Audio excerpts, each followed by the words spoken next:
We are in week 3 of a series on friendship, and the reason for that is pretty straightforward and obvious. Who you are friends with will shape who you become. So we want to help you be a good friend, have good friends, and have friends that are the right people to go deep with, live life with, that will help shape you into who God wants you to be.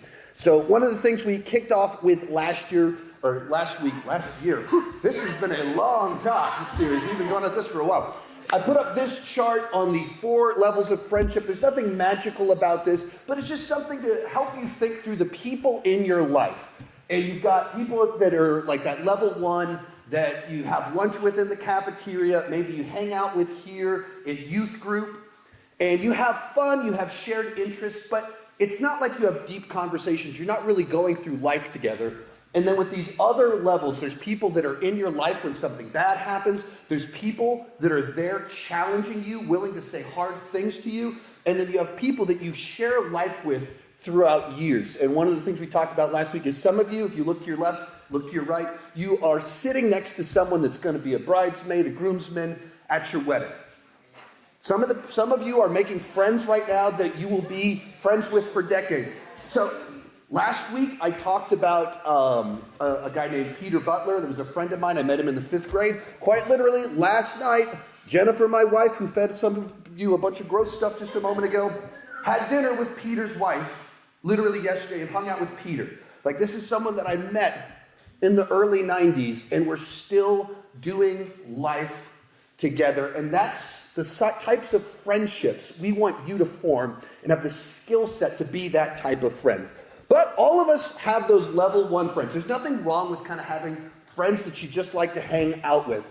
So like my neighbor across the street growing up, his name was David, and we would just go outside and have wild, crazy adventures, do stupid stuff. So one time, he built his own, go-kart thing. He didn't have a motor or anything. Our street was on a hill, and so he just, attached some wheels onto a board, and we would start zipping down the road.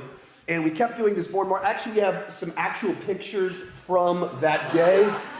So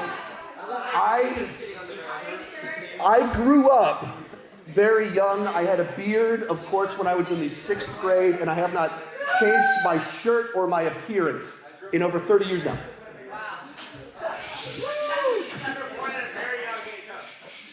So he literally builds this deal, and he starts zooming down the road, and he had a string to be able to supposedly steer it. But this was all engineered by, 5th grader, 6th grader, so maybe not the best design. He goes flying down the road, hits the curb, the whole thing kind of collapses, and he rolls across the ground and got kind of beat up. Here's a picture of him. He actually looked exactly like me, also was a grown man in a 6th grader's body. But it's great to have friends that you just do silly stuff with and form memories with. When I was in middle school, I sat around with a group of people that, just as weird and dumb as every other generation of middle school boys. So we would have salt eating competitions. Took a picture of that. We just said who could eat the most salt. I was pretty good at the salt eating competitions. We'd stock up on our little milk cartons, and sometimes we would do a milk chugging competition, which was great until your stomach is filled with milk and you have to go back to class. And so then if you're sitting there, yes, in particular if you're lactose intolerant, you have a very, very, very bad day. But we would do all this stupid stuff. But here's the deal.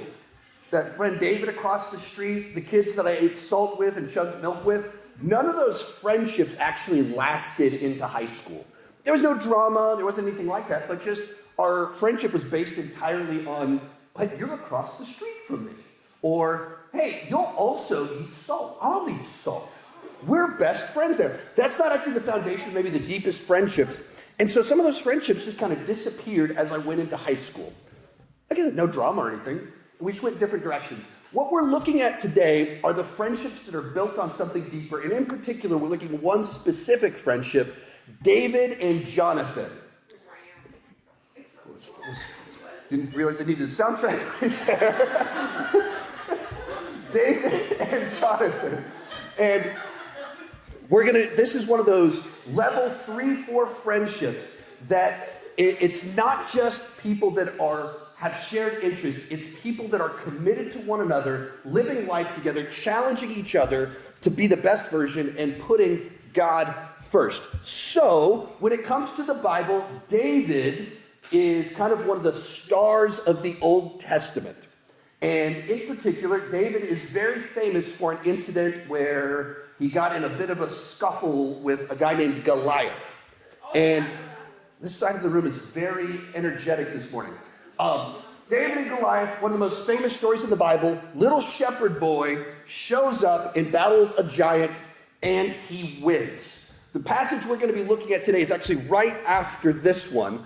But essentially, this is the context. The king at the time was Saul. And generally speaking, the king is supposed to be the guy that's known for going forward, being the hero of the war. And Goliath shows up, and the hero is not Saul. It's this new guy named David. And not only is it a new guy named David, it's like a teenager. It's like, where did this kid come from, and how did he outdo the king, Saul? And so there's this tension being created because David is now really popular, and Saul is a jealous person. But we've got 3 characters in our lesson today. First one is going to be David. This is God's chosen heir to the throne. The shepherd boy that is out being a shepherd becomes the guy battling Goliath. This is who God has chosen to replace Saul. He is God's chosen person. Saul is currently king. He does not have a heart for God, and he's a deeply jealous and kind of crazy person. So the most powerful man in the country is also a crazy man. And here's where it gets complicated. Saul's son is Jonathan. And Jonathan is, according to the rules of the land, he's the heir to the throne. Generally speaking, who becomes the king? The king's son. So Jonathan has claim to the throne after his father dies, but he's best friends with David.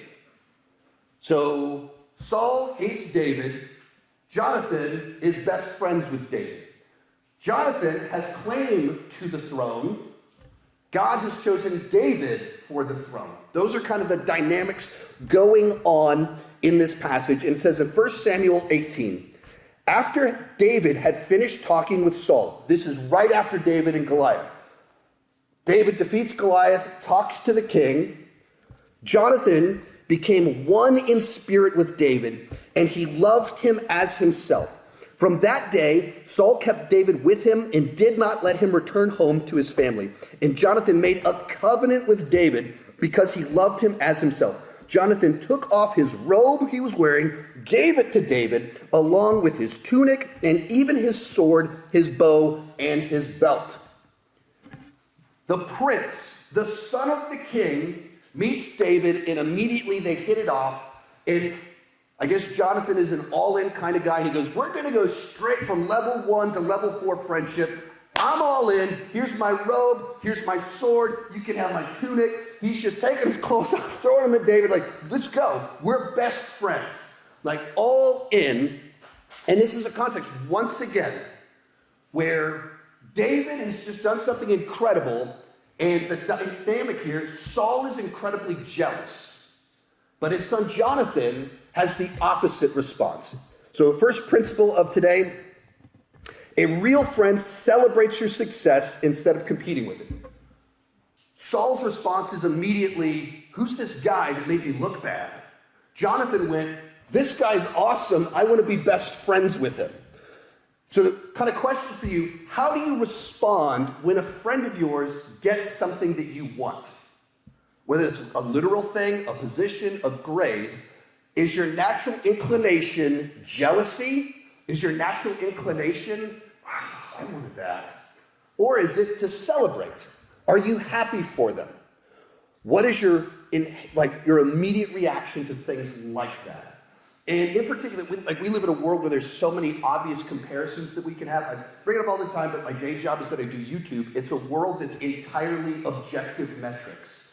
It's really easy to become jealous of the opportunities that other people get, whether they have success in growth, views, opportunities. I'm in the movie space, so people get, like friends of mine get invited to world premieres. So even this last couple days ago, a movie came out called Scream 7. Several of my friends were invited to the world premiere of that, and they're like posting pictures of themselves with the whole staff that are cast of the movie. I'm like, oh, I would have loved to have been able to do that. And like, my natural inclination is a side of me that's like, oh man, why didn't I get that? As opposed to, that's so awesome that my friend got that. And there's so many of these things every week where someone I know gets something that I wish that I got. A good friend, your natural inclination is to celebrate for the people around you, not to be like, I wanted that. Why did they get what I wanted? How do you respond when someone gets what you want, when a friend gets something that you want? Do you cheer when a friend makes the team and you don't? Do you celebrate when someone else gets the lead role? Do you support a friend's project instead of trying to outdo them? Do you encourage your friend who gets better grades than you? Do you cheer on a friend? When you're playing Fortnite and your friend gets to win, do you celebrate or you get angry? When they get to find the cool thing or whatever, are you happy for them or are you mad they got it and you didn't? What is your natural inclination when someone gets something that you want? A good friend is happy for them, not jealous of them. But things get a little bit more complicated from there because, like I said, Saul is not just jealous, he's crazy. So it says right after all that about Jonathan being great friends with David, it then says, verse 6, 1 Samuel 18. When the men were returning home after David had killed the Philistine, that's Goliath, the women came out from all the towns of Israel to meet King Solomon with singing and dancing, and they danced and they sang, Saul has slain his thousands, and David his tens of thousands. So people start to celebrate Saul, but they're like, yeah, Saul killed thousands, but David has killed tens of thousands. So that's kind of strange language that we don't use that like, man, my buddy's awesome, he's killed 10,000 people. That's not general language that we use in our culture, but in a society that is at war, that's kind of that hyperbolic language they're using. But the distinction is the people are celebrating David more than Saul. They're comparing the two and they're putting David on top. It says in verse 10, and the next day an evil spirit from God came forcefully on Saul. He was prophesying in his house, and while David was playing the lyre, as he usually did, Saul had a spear in his hand and hurled it, saying, I'll pin David to the wall. But David eluded him twice. So Saul, this is right after David and Goliath. This is like the big, popular, celebrated person in the nation at the time is David. So Saul gets so jealous that he picks up a spear, chases down David, who's just kind of sitting there, rocking on his lyre as he does, and throws a spear at him.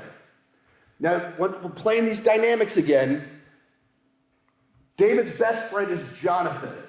And he's at this place because Jonathan wants him there. So you just imagine this situation. Jack shows up at my house to see Liam. Liam is upstairs like, hey, why don't you take a seat on the couch? He sits on the couch. Next thing you know, I appear in my living room holding my spear, as I often do. There we go. This common image in my household. And then I start throwing the spear at him. That's time number one. Look, that looks exactly like you. And then throw a second spear at him. There we go. This one was thrown so intensely, it turned some of his teeth into powder that is shooting out of his face. Yeah, wild times. But you just play this out. Jonathan, David, best friends.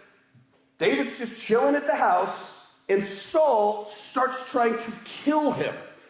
this kind of starts to define this next little phase where David is on the run from the king while being best friends with the prince. So, moving forward, kind of the next little passage to look at, 1 Samuel 20, a little bit of time passes, and Saul is out to get David.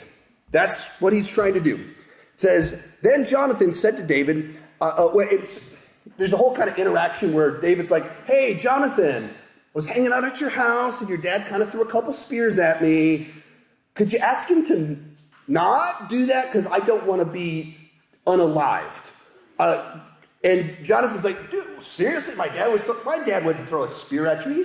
He's got rage issues, but he wouldn't throw a spear. Like, no, dude, he threw 2 spears at me. Like, he's actually trying to kill me. They have this back and forth, but Jonathan loves David enough that he's like, okay, that sounds weird, but I'm going to look into this.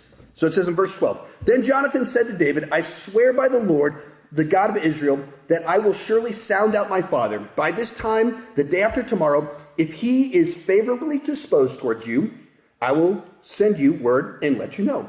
But if my father intends to harm you, may the Lord deal with Jonathan, be it ever so severely, if I do not let you know and send you away in peace. May the Lord be with you as he has been with me and my father, but show me unfailing kindness like the Lord's kindness as long as I live, so that I may not be killed. So there's kind of like densely phrased the way that it's said there, but essentially Jonathan says, all right, I'm going to go hang out with my dad, and I'm going to try and feel things out. What's he thinking? Is he, planning to kill you a little bit, or is he cool? Let me see what I can find out. If he's cool, I'm going to let you know. And if he's trying to kill you, I'm going to do everything in my power to keep you safe and get you out of here. And if I'm doing that, also, God, please protect me, because my dad's going to be really mad at me. So it's like in the passage, Jonathan acknowledges me stepping between the king and David puts me in danger. Principle: a real friend chooses your good over their own comfort. Or another one, a good friend keeps you from danger. They don't pull you toward it. A good friend chooses your good over their own comfort. They will step into an uncomfortable situation to protect you from something. Or a good friend keeps you from danger. They don't pull you towards it. So I'm going to let you in a little secret. Some of these images that I put on here from my past, I actually create them with AI. Yes. You might not, the reason that this shirt appears on me, and the reason I had a beard when I was in middle school, it was actually an AI image. So, for the next story I'm about to tell, I went to AI to prompt it, and all I did was tell it what I did about 25 years ago. And it actually gave me a warning saying it's not allowed to create images of what I like. So what I did was so irresponsible, AI won't even create fake images of it. So I'm glad to be alive. That's the real message of this story. God protected me. My friends and I really like to play with fire. And I touched on a little bit of this story a bit ago, but my mom, or about a couple months ago, but my mom used to live on 5 acres of land, and she had this huge shed in her backyard on all this land. And so my friends and I would just go out there and do every unbelievably irresponsible thing that you could imagine, where we were like racing lines of gasoline indoors in a shed. We'd like draw like a whole racetrack of gasoline lines through a shed, and they're like, 3, 2, 1, go, and light them, and they would like race around the room. In retrospect, this could have caused a fire to be started. And you talk about the great Williamson County fire of 2001. I almost caused that. For some reason I didn't. Actually, I didn't. It was this other guy that almost caused it. But we had Roman candle fights where a lot of my hair was burned out of my head because I was shot in the head many different times. And then we had a bucket of gasoline that one of the guys was on fire, and then he chopped it with an axe. And so flaming gasoline, when the bucket is smashed, flaming liquid pours across the lawn. And so he caught my mom's 5 acres of land on fire. Somehow we were able to stop that from spreading. And then right after that happened, right after he almost burned down all of Williamson County, we thought he couldn't do anything even dumber. And then I've got a quick video of what happened next.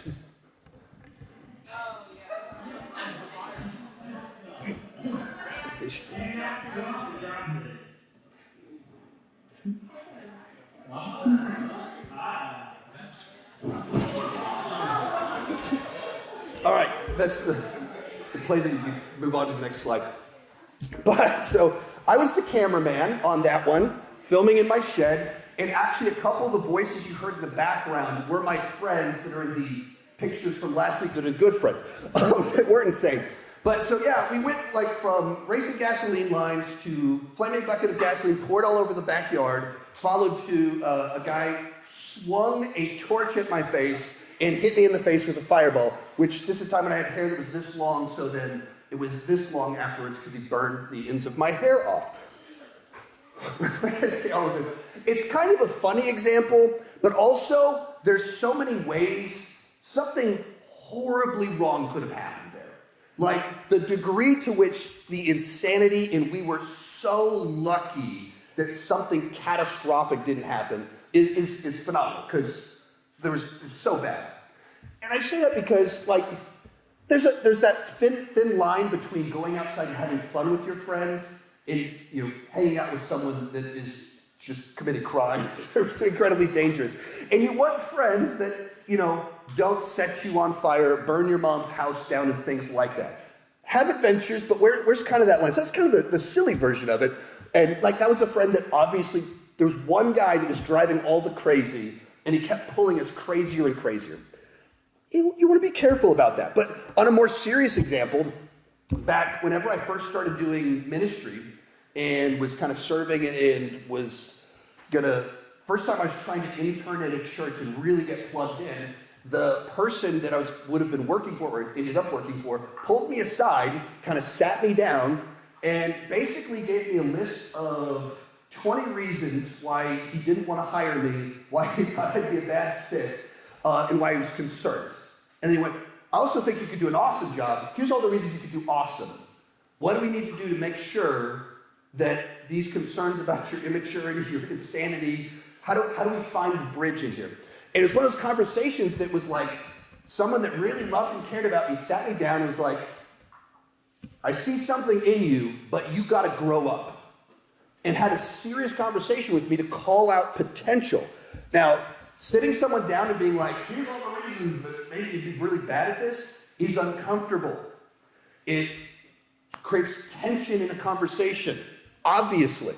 But also, that's how iron sharpens iron. You need people that are willing to tell you hard truths and step in and say hard things, because that is what's best for you. That will pull you in the right direction, not in the wrong direction. Protect you from your worst tendencies and point you towards your best tendencies. So, do you have friends, like, are you willing to sit down and tell a friend, dude, you're cheating on tests, knock it off. Like, you need to do your work. Do you, if someone starts gossiping in your circles, are you willing to step in and say, maybe we shouldn't be talking bad about people when they're not here? When someone is being bullied at school, do you step in to try and help them and, like, protect people? Do you step into uncomfortable situations to help someone that's kind of being treated poorly? Do you challenge friends to, like, study more, or if they're, like, get plugged in school as opposed to, like, hanging out? Are you the distraction that's keeping someone from doing what they should be doing? And just in general, are you someone that helps your friends make wise choices? Or are you one of the people pushing them towards making really, really bad choices? Final little section on here, a couple pages over. 1 Samuel 23. Saul has continued chasing after David. It's only getting worse. And it says, while David was at Horesh in the desert of Ziph, he learned that Saul had come out to take his life. And Saul's son Jonathan went to David at Horesh and helped him find strength in God. Once again, in this situation, Jonathan is Saul's son, and if David gets killed, the path is clear for Jonathan to become king after his dad dies.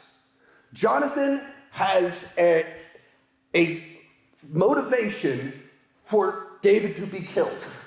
A big one. He gets to be king. He only loses if David sticks around. And by protecting David, he puts a target on himself because his dad is crazy. So if he helps David, not only does he lose the throne, he also gets a madman out to kill him. It says in verse 17, "Don't be afraid," he said. "My father Saul," so this is Jonathan talking. Jonathan says, "Don't be afraid. My father Saul will not lay a hand on you. I will, you, David, you will be king over Israel. I will be second to you. Even my father knows this." The two of them made a covenant before the Lord, and Jonathan went home, but David remained at Horesh. Jonathan, who has claim to the throne, says, no. God's plan is for you to be king. You're my best friend, and you are God's plan. I will step into danger to make sure that God's plan happens and that you're safe and protected. Big idea. True friendship puts God's plan above personal gain. Jonathan had every reason to not help David, and still he chose to at great cost to himself. On like a simple, silly little level, every one of your youth leaders make incredible sacrifices to be a youth leader.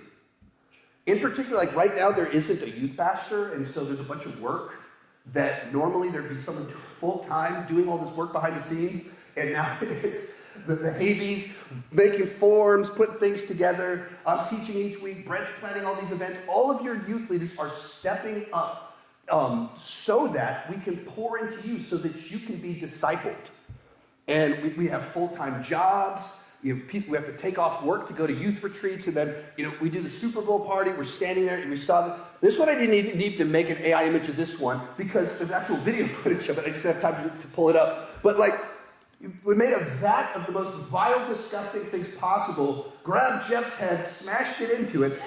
That's pretty amazing. I'm just standing here filming. Next thing I know, Brent is throwing a sardine in my mouth. I've never eaten a sardine. I certainly did not want to eat a sardine that was soaking in all that other stuff. And it just got mashed into my face. Not my first choice of having. The number of injuries that the leaders have from the crazy games, antics, or just trying to keep up with chair skyball, it's crazy. We're putting our bodies on the line. We're giving up our free time. There's an emotional strain that comes with it. And we're all gladly doing it because we love and care about you. It's like there's no, we don't put that much thought into it because this is all about you and helping you become who God wants you to be. So if I lose a little bit of time, don't get as much sleep, have to run on more energy drinks, that's fine because this matters and you matter to God. Therefore, we're perfectly willing to do it, embarrass ourselves, eat weird things, all the crazy stuff. Be body slammed by Brandon into boxes and tables and all that crazy stuff. But it's because of this principle, this exact idea, that I'm going to put aside what would be most convenient to me for God's plan, which is for you to be discipled. But kind of other little examples of back 20 years ago, a guy at the church here, Tom Albers, was the first person that ever kind of noticed any sort of little talent that maybe I'd do well in serving in ministry.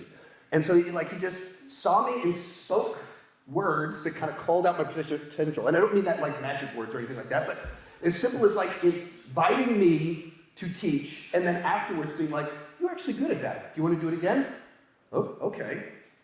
That was a conversation I had with Tom Albers in 2002, 2003. And here we are 23 years later, still doing that because Tom Albers saw something and gave me an opportunity. And he saw what God was doing and put me in a position to be able to use my skills.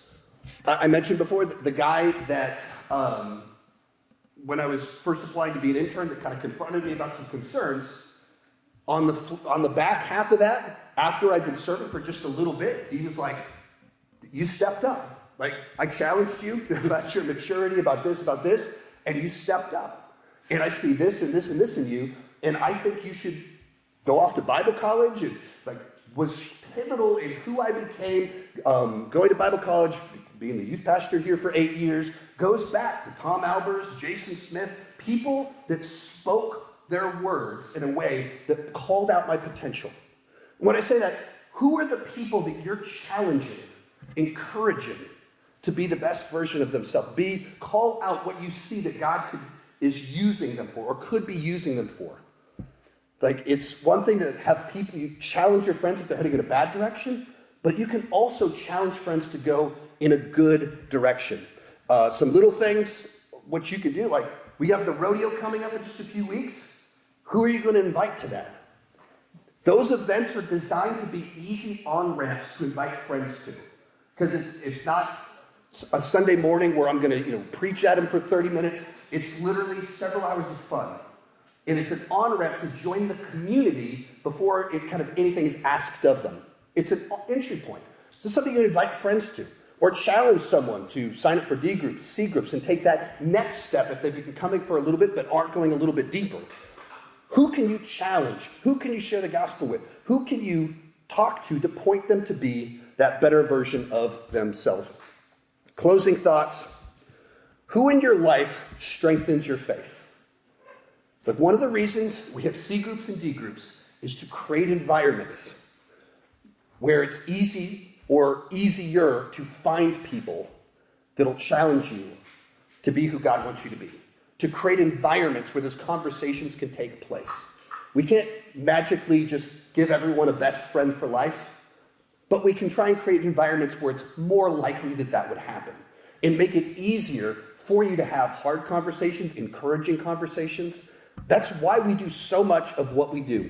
Who challenges your character? Who protects your calling? Who stays when it's hard? And are you that type of friend for your friends? Who are the people that you truly care for and you're there for them all of the time? Who is the Jonathan in your life? And are you a Jonathan for someone else? That's what we want for you.